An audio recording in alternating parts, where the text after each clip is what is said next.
All right. Thank you very much. Welcome to the Languages Pedagogy Podcast. Today we have another amazing episode, another wonderful guest, and I'm so happy to have. I have the honor right now to be here sitting and having a wonderful conversation with one of the top in education, in language learning. Nik, welcome to the Languages Pedagogy Podcast. Please, would you like to introduce yourself and let us know about your work? Hi, thanks for that very flattering introduction. Thank you. I'm Nik Peachey. I've been working in language education since 1992, I guess, so well over 30 years now, nearly 35 years back in the last century. As you can see, I'm quite old now. I came into English language teaching originally, like a lot of people, out of the desire to travel. I thought it would be a good way to see the world and earn some money, which isn't good justification. Although I did come from education, previous to that, I'd worked as a music teacher. And my first teaching job was actually teaching the guitar in a local prison. So I'd Wow. sort of had some experience with teaching and classroom management and interesting things like that. And I kind of did a CELTA course originally and really got hooked on and really interested in how people learn, and particularly how people learn languages. And so that kind of took me through a few years of teaching different places around the world, into teacher training. I was a CELTA and a Delta trainer, and worked on the University of Westminster MA TESOL for a while, and got interested in technology when my first daughter was born. And that was sort of in the late 90s. And so did a master's in educational technology, and followed that up by going into project management. I worked with the British Council for quite a long time on the Teaching English website, and then sort of went freelance and since then I've done a range of different things, from sort of course design, teacher training, materials writing, started my own publishing company and things Yeah. like that. So I've kind of developed, sort of developed through technology and along with technology, and now sort of very much involved in things like AI and generative AI, and helping teachers sort of manage that kind of transition as well. That's a beautiful career, I gotta say. I wish I could actually just get at least half. I'll try to get half of it. Sounds Good luck with beautiful. it. I hope you I'm get the really good half. So I think it's been a wonderful career, and for sure you got a lot actually to share with us today. The audience of this little corner over here, it's mainly teachers, professionals, novice teachers. All of them are actually pretty expectant to hear you and you know to learn a little bit more. What is happening right now? That's why I actually decided to bring this topic, the death of traditional ELT, why most classrooms Hmm. are already obsolete. So it's kind of shocking a little bit, 'cause the word death is like pretty strong. But going straight into it, is traditional ELT actually dying, or is that just a dramatic headline? What's your opinion on it? Well, it's certainly a dramatic headline, and there is some truth to it. I don't know about dying. I certainly think it's going to have to change, and it is changing. And there are aspects of it that maybe are dying, and there are new things coming along as well. And I think, as we all know, AI has a lot to do with that kind of impact. Um, there's a lot of talk about the impact of AI and on different professions and on people losing their jobs, and I think it will have an impact on what we do. But I think, one thing to bear in mind is that, if you walk into a classroom now, wouldn't be that different from walking into a classroom 100 or even 200 years ago. You're still probably going to see a teacher at the front and a group of students either sitting in rows or a horseshoe, Yeah. you know. So changing those things is very difficult, and that isn't going to be, that isn't suddenly going to happen overnight, especially within, state school education, teaching kids, teenagers, because, okay, an AI probably can do it, but could it, it'd have to be a physical presence, and even then it would be difficult to manage a group of students, particularly a group of students who maybe don't particularly want to be there. As teachers, we have that ability to motivate students. They feel a responsibility to us and to show up, and there's a relationship there. And whether an AI can build that same relationship just in terms of trust, in terms of motivating them, and I think is very doubtful. I know when I was a school kid as well in school, we had French lessons. We didn't like our French teacher, and we made, if we didn't like a teacher, most of the kids made their lives a misery. And if that was an AI, where you don't have where it's not even human, you lack empathy for it. I could see AI robots getting torn apart in secondary schools or primary schools, whereas a teacher has that resilience and can manage those kinds of classes. So that is in itself is a huge factor. Exactly. Where I think things will change is that AI does offer great opportunities for people who are motivated to get practice. There's great opportunities to help teachers reduce planning time, marking time. A lot of the kind of laborious kind of grammar aspects that maybe a lot Hmm. of us don't enjoy that much. And it Definitely. can help to transform the classroom into a place where we can get on with getting people interacting together and talking to each other and really listening for emergent language and developing the language that our students are using and giving kind of really good feedback and so making classes more enjoyable. And that's how I'd like to see things changing, Yeah, but really. right now with the AI, I saw actually on your LinkedIn one of your posts about the AI that you actually just publish, and I saw it and I was like, that's a really interesting one over there because we got actually two classrooms right now, the AI type of classroom and the regular classroom. Let's say the traditional one, with the teacher in the front. And but here we have two different classrooms. Do you think we can actually match both of them in one? Yeah, I mean, I think there are some important things that we need to keep in the physical classroom. In order to really speak a language, you really need to interact with another person in that language. Okay, and that's more than just talking. That's sort of catching, all these face and hand gestures and things like that. Exactly. Learning to understand them, learning to empathize with the person you're speaking to, and those are things that really need to happen in the classroom. But the AI side of it, I think, is great for complementing that and sort of do great homework activities, great outside of the classroom activities, great ways of enhancing the classroom. That you can interview, someone who's an AI who can represent, who can be someone else. You can role play with it and things like Definitely. that. So there are great opportunities. I think the other great opportunity that AI offers is sort of in terms of um, formative assessment and assessing students and watching them while they're learning and giving feedback. Because we know as a teacher, we can only really sort of be concentrating on one student at a time. So if we've got 20 students in our class, we can concentrate on one at a time, give them feedback. Whereas potentially in AI could be monitoring all 20 at the same Definitely. time Yeah. and providing feedback for them. And that's quite a big thing because we know how important feedback is in terms of, helping students to develop. So, using AI in that way, I think can really help. That's It's a something really that it good can do tool. to support the role of the teacher is really supportive. Yeah. Yeah, I think, yeah, I mean, that's one of the main roles. I think that's how I see AI, a great support for teachers and all that. But here's another technical question because I mean, yeah, we're talking about these two systems now, but since you've been actually doing this teacher training and I mean, you have shared a lot of space with many teachers around the world. Do you think most teachers know their methods are obsolete?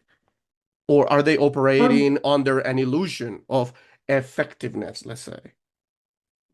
I think It's not necessarily fair to say their methods are obsolete. I think there are new methods that they could be using which can help to enhance what they're doing. It isn't to say necessarily that what they've been doing for years was never effective and so it's not effective now.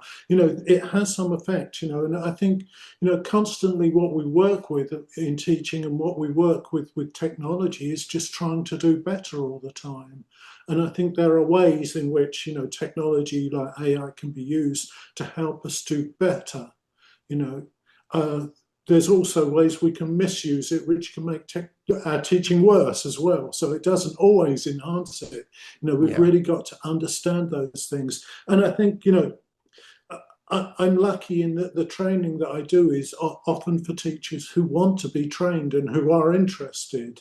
So, I think that, most of the teachers I meet are really sort of keen to do that and are keen to learn more and understand more. And probably, the people listening now are similar because, they're here listening to this. And that's a sign of a good teacher, somebody who wants to develop.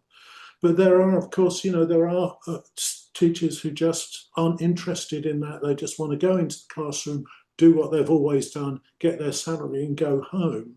And in some That's ways, another I one. feel for that, but that's life for most people. And but I think there is an opportunity to do better.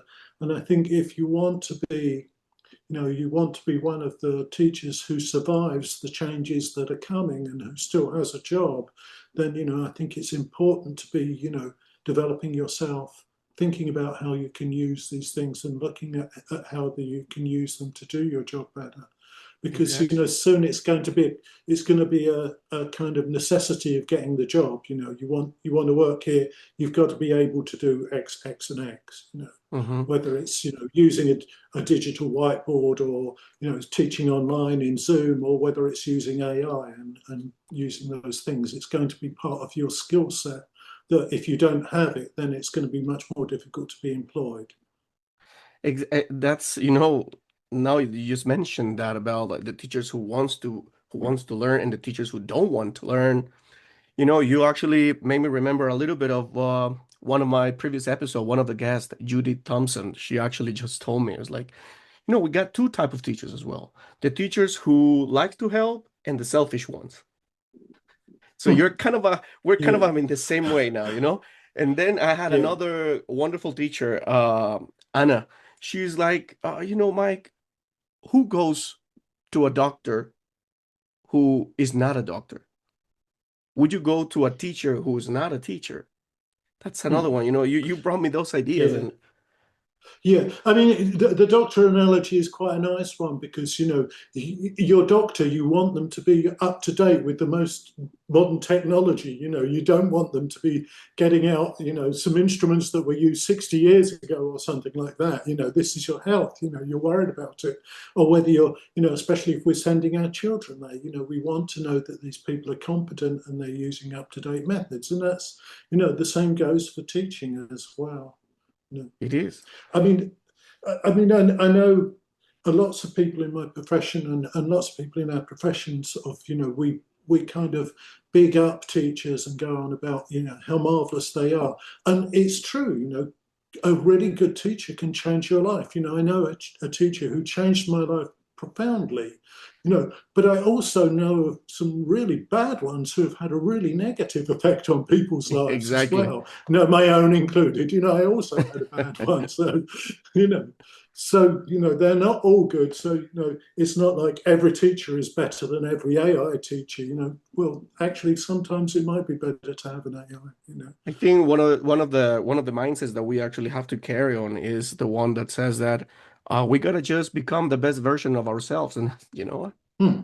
Yeah. and that's actually a life thing. Yeah, So, and see, and I think it's a great thing to keep your profession interested. Like I say, I qualified as a teacher in '92, and I'm still really interested in it because I have kept developing and new things are happening, and it makes the profession still interesting, and yeah, that's great. You know. I see it. I see it with your post, with your daily post, and all that. And I'm like, wow, wow. I want to just get, as I told you, just half. That would be that would be it. I would be very happy. But now coming back to the ELT part, because since you are in this world and you have trained so many teachers and all that, as I told you before, what are the biggest myth that traditional ELT still sells to teachers and learners? Biggest myths. Yeah, I think one of the biggest myths is that we have to directly teach grammar. I think that's a myth. that's it. I Yeah. think what we need to teach is communication and sort of deal with the language that students are trying to produce, rather than describe have this grammar kind of framework that we're just focusing on. I think Scott Thornbury, who called them grammar McNuggets or something like that, these kind of Yeah. McNuggets of grammar Yeah, that yeah. we can structure. And you can learn all of the grammar structures and not still not be able to speak or to say a word. And that, you know, and in the end, things like pronunciation, which a lot of teachers ignore a lot of the time, actually is more important than teaching grammar, because however good your grammar is, if you say something and your pronunciation is unintelligible, then you Incredible. can't be Yeah. understood. No, that's true. Well, those are really big myths actually, and I think most of the teachers that have actually asked this question, most of them agree with that. I mean, Hmm. grammar. Everybody just point out at grammar, Yeah. grammar, grammar. Okay, fair enough. We are all in the same line. Perfect. But now, since you are in this part also of the publishing books and all that, I have a colleague, and he's got this joke, and he was like, you know what? I don't understand, Mike. You know, why people in the school still believe that the book is God. So it's like, Yeah. why? Why has the curse book become such a dominant force? And is it helping or quietly limiting learning? I don't know. I mean, I don't. I've never particularly liked course books. I was lucky in that when I did my CELTA course, my first experience of teaching was, we didn't get a course book when I did my CELTA course. We Mhm. got bits of different ones, and we had to adapt them and make them suitable for our students. And I think that was a great training, and that sort of developed a real love of materials writing for me. I've always enjoyed making my own materials and producing my own materials, which is why I went into publishing, I guess, because I was no longer teaching and I had all these ideas, and I thought, what do I do with them? Well, I'll just publish the ideas. I'll write the lesson plans and I'll publish them, and hopefully somebody finds them useful. So that kind of got me into sort of materials writing. But I think a lot of the attraction of the course book is that it gives some stability and gives some semblance of structure for teachers, and I guess for students in a way as well. They feel like, oh well, I've got from page 10 to page 20, so I must have improved. And Yeah, and the teacher's thinking, yes, by next week we'll have you to page 30. And so there's that kind of idea that you're progressing, exactly. even though you may well not be. But, and I think, and in a way, that's one of the problems with language learning, is that it is a slow process, and it's hard work, you know, and it can take a while before you really see that you are making progress. And so that kind of short term kind of illusion of progress, I think, is something that a lot of people cling to with the course book. Yeah, I mean, one of the other bad things that I find about them, apart from the fact that they kind of tie you down to this sort of traditional methodology, is also that they're this kind of one size fits all kind of course book. Oh, They're made globally for students all over the world, and I mean, it's not even really just a global issue of, okay, this that might suit French students and not German students, or mhm. or Moroccan students. It's more to do with, even within one sort of nationally homogenous classroom, you will have people with very different needs and very different Yeah. styles and very different barriers to learning and very different neurodiversities and things like that. It doesn't take account of things like, plurilingualism and multilingual classrooms where, you have students who maybe you've got 2 or 3 different languages, students who are bilingual, and, within a global coursebook, it's English only. And we know now from research that English only isn't the best way to run a classroom, that, using those other languages can really support and help students to develop their English. Definitely. So this actually brings us to the main topic, the death of the ELT classroom.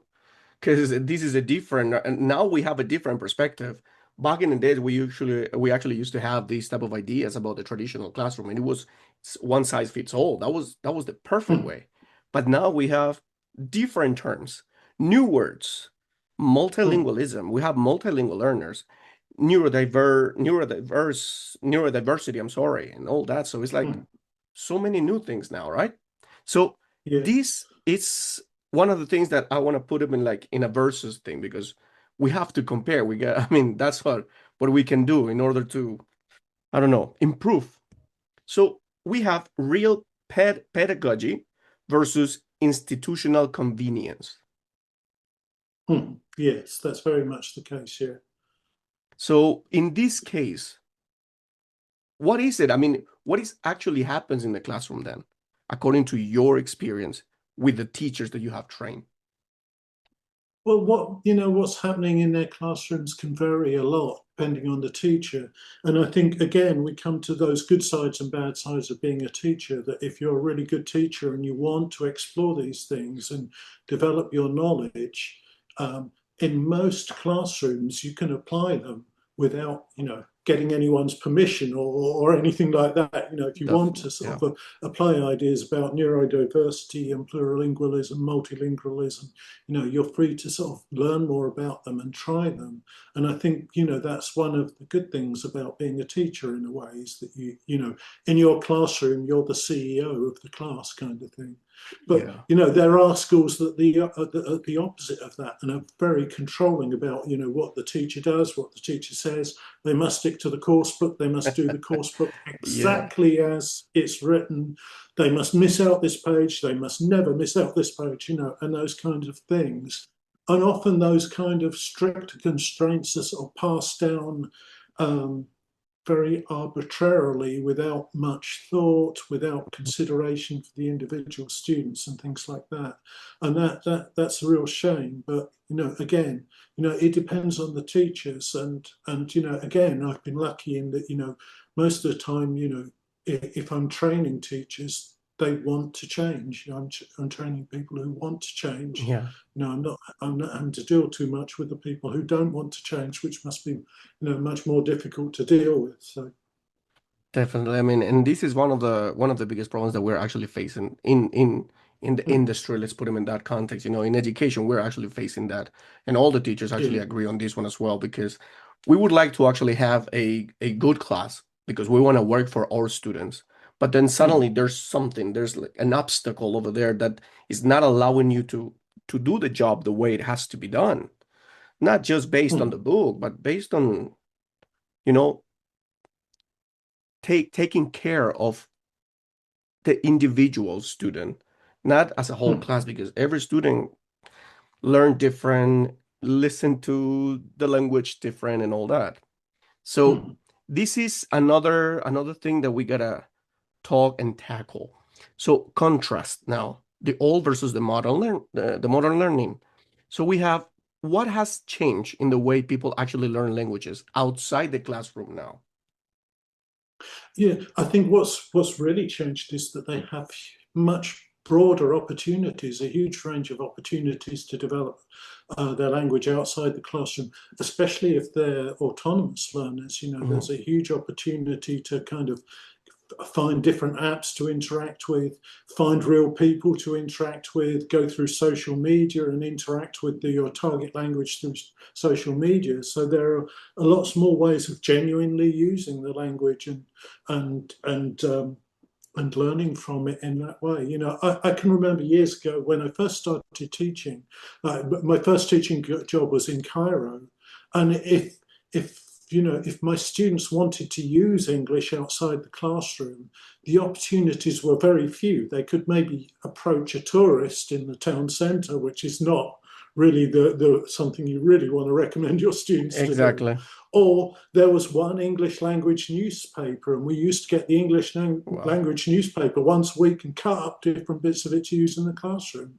Apart from that, it's maybe kind of occasionally on TV or something like that. But now, they have loads of opportunities to interact with people and real people from the kind of culture and language they want to learn, real content through the internet and things like that. And I think, and online learning as well, this kind of learning, whether it's in a group or one-to-one, there's huge opportunities for online learning and to develop your language through online Yeah. learning if you're motivated and you want to So find a now we have, teacher from anywhere in yeah, the world. exactly. So now that we have all these apps, AI and online immersion, don't you think that maybe all these things are actually exposing the weaknesses in traditional teaching models? I think in a lot of ways they do. And I think that was something that was interesting about COVID was that when a Oh, lot of classroom teachers, physical classroom teachers who didn't like to use technology and were stuck with their traditional routines suddenly had to go online and teach online. I think for a lot of them it was a disaster. And it because it really shows. you know I mean, it's not an easy format to teach in, and you really have to sort of think about it and think about how you're communicating, how you're managing your classroom, how you're getting your students to interact together. And I think it was a huge challenge for a lot of teachers. And I think a lot of teachers discovered that they could do really well through it. And a lot of teachers did really badly, and a lot of students really suffered through that as well. This ability to use the camera and use this space, is something you have to learn. And I can remember at the time doing some training with different teachers and doing online conferences during COVID. There were some teachers who'd have their camera, so it was kind of at the side of their head. You couldn't see what their face was doing. yeah. You kind of getting this view, or it was if the camera was underneath, it was going up their nose and things like that. Yeah, yeah, Just sort of getting used to, okay, this is your space now, this is your classroom, you're moving within this little exactly. limit, is a change that you have to make. And if you don't have the awareness of things like body language and eye contact and things like that, and you don't think them that they're important, then it really shows up in this kind of environment, I think. You actually made me remember all those memes actually back in the days during COVID time, a whole bunch of teachers. I mean, it was so sad. I don't know. I felt so bad for them, because they couldn't actually just put the camera on. They didn't know actually how to put it. And it's true. I mean, Yeah, but we gotta actually to be updated. yeah, And yeah. then comes the analogy with the doctor. Yeah, yeah. And I think, one of the differences, I mean, when COVID happened, video conferencing and things like Zoom had been around for at least 10 years, That it wasn't like new technology. It had been there a long Exactly. time, and teachers were Good forced point. to use it. And there's been a huge difference between that and AI. And I think with AI, teachers have been really quick to take it up and learn about it and use it. And I think that kind of change in mindset was brought about during COVID, being pushed into using technology. I think a lot more teachers are now able to cope with AI than would have been if the whole COVID thing hadn't happened and they hadn't been pushed to make that move first. Yeah, that was a really good push there actually for teachers to start Mm. learning something new, right? Because Yeah, I the students mean, were the one who were helping the teachers in that time. yeah, yeah. That's right. Yeah. I mean, tragic things happen, but in terms of, the good things that came out of it, I think was this real push in education towards, getting teachers more familiar with technology. I think that really kind of pushed Definitely. things along a lot of way quickly. Well, this is actually just proof that we're still learning, and even our students can Mm. teach us actually something that we are totally. I mean, we're refused to learn something. Maybe they are the ones who motivate us to learn Yeah. for them. But Yeah. that's a good point there. Yeah. So what are the core skills now modern learners actually need that classroom often ignore? The modern learners actually need, I think, core skills, communication skills. And I think that's not just language. It's not just, speaking, reading, listening kind of Right, and thing. yeah. It's also the social emotional kind of soft skills that go with it. Understanding that, listening to someone isn't just about hearing their words. It's also about understanding how the person is feeling and what message they may be conveying that they don't want to, that they're not saying openly as well. So I did some work. you're Yeah, one I of did some the work with Maslow. Eton.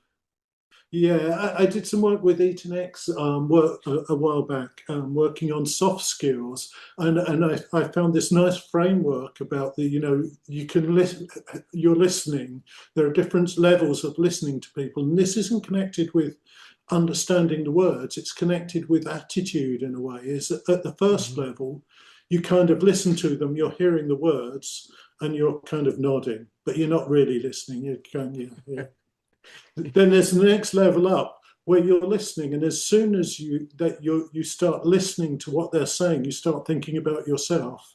So the person saying, "Oh yeah, yeah, I went to France last week" or something like that, and you start Yeah, thinking, "Oh yeah, I've been to France as well," and you start talking about yourself, and so you're not really listening; it goes on to you. And then there's this next level of listening, which is, lots of people associate this with men, about there's the listening to solve a problem. And it's like your wife says to you, "Oh yeah, I've had a bad day today, and with somebody I'm working with, she's said this to me, and I said that to her." And instead of sort of listening and understanding, you listen to problem solve. So you listen to half of it and you go, "You should do this," or "You should do this," and you think you're fixing the problem, but you're not. And your wife gets more annoyed because actually you're not really exactly. listening properly. So there's the further level of listening where you actually listen and you engage with them, and yeah, okay, yeah, I understand you, and you sort of you check your listening, and you draw out what they want to say and check that you can done. So she said that to you, and what did she mean by that, do you think? And so that you're listening actively and engaging with them, and that's something that we don't teach really. We just teach, Definitely. okay, listen to the tape, answer the comprehension questions. Okay, you How understood do, it. And yeah. and talking to real people isn't like that. It's Hmm. there's this negotiation of meaning and really understanding not just what they're saying, but what they're feeling. And that's, I think that's really important.